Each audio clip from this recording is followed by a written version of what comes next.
Serilingampally constituency ప్రజలు నన్ను 3 సార్లు ఆశీర్వదించారు. వీళ్ళు నన్ను బతకటానికి వచ్చాను. నువ్వు కరీంనగర్ నుంచి హైదరాబాద్ దేనికి వచ్చారా? ఈ విల్లాస్లో దేనికి ఉంటున్నావురా? బతకటానికి వచ్చావా? శాసనసభ్యుడు కాకముందు వచ్చావా?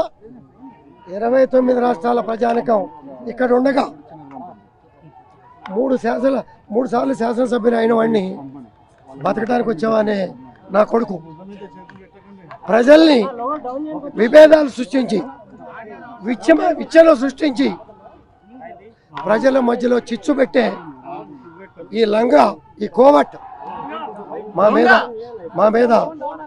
మీద ఆరోపణలు చేశాడు. 11 గంటలకి నీ ఇంటికి వస్తా. అరే నీకు దమ్ముంటే 11 గంటలు నువ్వు రాకపోతే 12 గంటలకు నీ ఇంటికి వస్తా. నా కొడక ఎదురుపడు రా. నీ కాలనీకి వచ్చా, నీ ఇంటికి వచ్చా.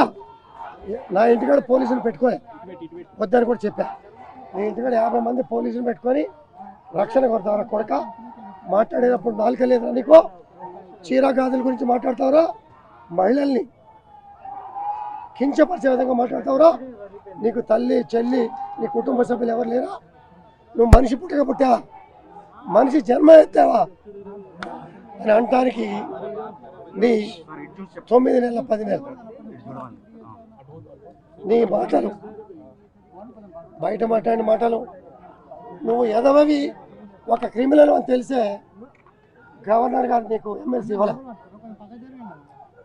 గవర్నర్ గారు నీకు కూడా కించపరిచే విధంగా నువ్వు మాట్లాడు.